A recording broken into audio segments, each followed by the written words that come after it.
تم سے کہنا میں تو اب رابی کی آنکھیں کھل چکی ہیں۔ وہ تو کبھی بھی اپنی بہن کا گھر برباد نہیں کرنا چاہتی۔ فارس نے تو اس کو دھوکے میں رکھا تھا، اسی وجہ سے تو اب فارس کی وہ شکل بھی نہیں دیکھنا چاہتی، اور اس کو یہ کہہ چکی ہے کہ تم آئندہ کے بعد مجھ سے ملنے کی بھی کوشش نہ کرنا۔ میں تمہیں صرف ایک ہی نام سے جانتی ہوں کہ تم میرے بہنوئی ہو، اور آج کے بعد میں کبھی نہ دیکھوں کہ تم مجھ سے کسی بھی قسم کی امید رکھو گے کہ میں اپنی بہن کے گھر کو برباد کر کے تم سے شادی کر لوں گی۔ اسی وجہ سے تو فارس کو بھی اس کی بات پر بہت زیادہ حیرت ہوگی کہ کل کو رابی تو اسے بہت زیادہ محبت کرتی تھی، اب اچانک اسے کیا ہو گیا۔ ابھی تک تو اس کو یہ معلوم نہیں کہ اس کی والدہ نے ہی اس کی آنکھیں کھولی ہیں، ورنہ یہ تو اس کے ہاتھوں اپنا گھر برباد کرنے والا تھا، اور یسریٰ جو کہ اس سے بہت زیادہ محبت کرتی ہے، اس کو بھی وہ اپنی زندگی سے نکالنے والا تھا۔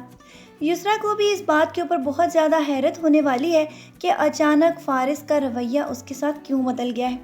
اپنی والدہ سے تو وہ اپنی بہن کے بارے میں بھی پوچھ چکی تھی، اور ساتھ ہی ساتھ وہ اس سے مل کر بھی اس بات کے اوپر بہت زیادہ خوش تھی کہ اسے اپنی غلطی کا احساس ہو چکا ہے، اور ان دونوں کے آپس کے تعلقات کے اندر بہتری آتے ہوئے اس کی والدہ کو بہت زیادہ خوشی ہوگی، کیونکہ وہ تو کبھی بھی یہ نہیں سمجھ رہی تھیں کہ ان دونوں بہنوں کے درمیان پھر سے کبھی اس طرح کا تعلق پیدا ہوگا۔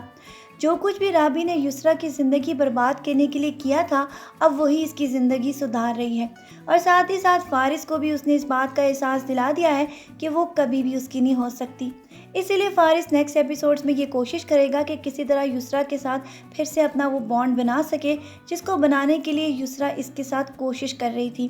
اسی لیے آپ دیکھیں گے کہ رابی تو اسے نہ مل سکی، لیکن اس کا بیہیویئر اچانک ہی یسریٰ کے ساتھ بدل جائے گا، اور یسریٰ کو بھی یہ سمجھ نہیں آئے گی کہ اچانک اس کو ایسا کیا ہو گیا کہ یہ میرے ساتھ کمپرومائز کرنے کے لیے تیار ہو گیا ہے۔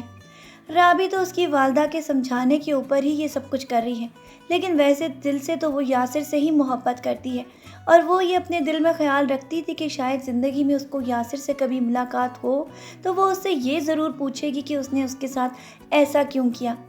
جبکہ دوسری طرف آپ یہ دیکھ رہے ہیں کہ یاسر کو بھی اب پچھتاوا ہونا شروع ہو گیا ہے کہ جو کچھ بھی اس کی بہن کی زندگی میں تباہی آئی ہے، اس کا ذمہ دار یہی ہے۔ اگر یہ رابی کے ساتھ اس دن ایسا نہ کرتا تو آج اس کی بہن اس طرح بیوہ ہو کے زندہ لاش نہ بن جاتی۔ لیکن یاسر کے لیے تو ایک گڈ نیوز بھی آنے والی ہے، کیونکہ جس شخص کے بھائی کو وہ ہاسپٹل لے کر گیا تھا، اس کے اخلاق سے وہ بہت زیادہ امپریس ہو چکا ہے، اور اس کی ایمانداری تو اس کے لیے ایک میڈل کے طور پر اس کے سامنے آ چکی ہے۔ اسی لیے بہت جلد وہ یہ فیصلہ کرنے والا ہے کہ وہ یاسر کے ساتھ اپنے مرحوم بھائی کی بیٹی کی شادی کروا دے، کیونکہ وہ تو اپنے باپ کے مرنے کے بعد بہت ہی زیادہ افسردہ ہے، اور وہ یہ چاہے گا کہ اپنی بھتیجی کی زندگی میں خوشیاں لانے کا صرف یہی طریقہ ہے کہ اس کی شادی یاسر کے ساتھ کر دی جائے، کیونکہ ایسا ایماندار شخص اس نے کبھی زندگی میں دیکھا ہی نہیں۔ ابھی تک تو اس کو یاسر کی حقیقت کے بارے میں معلوم ہی نہیں کہ یہ کس طرح کا فلرٹ قسم کا انسان تھا، اور یاسر تو اپنے آپ کو بہت زیادہ گناہ گار بھی سمجھتا ہے۔ اسی لیے اگر ہو سکتا ہے کہ رابی سے اس کی ملاقات نہ ہو تو شاید یہ شادی کے لیے بھی ہاں کر دے، کیونکہ اپنے گناہوں کے کفارے میں تو اس کو یہی راستہ نظر آنے والا ہے۔ تو چلیں یہ امید کرتے ہیں کہ شاید رابی کی قربانیوں کے بعد اس کو آخر کار یاسر مل ہی جائے۔ تو چلیں اسی امید کے ساتھ ویڈیو کو اینڈ کرتے ہیں کہ شاید یسریٰ کی زندگی میں فارس کی انٹری مکمل طور پر ہو جائے، اور فارس اسے کبھی بھی نہ چھوڑ پائے، اسی لیے کہ وہ بھی تو اپنی محبت کی قربانی دے کے ہی اس کے گھر کو آباد کرنے کی کوشش کر رہی ہے۔ آج کے پرومو ریویو ویڈیو کے لیے بس اتنا ہی۔ نیکسٹ پرومو ریویو ویڈیو میں پھر ملتے ہیں۔ اپنا ڈھیر سارا خیال رکھیے گا، بہت ساری دعاؤں کے ساتھ۔ اللہ حافظ۔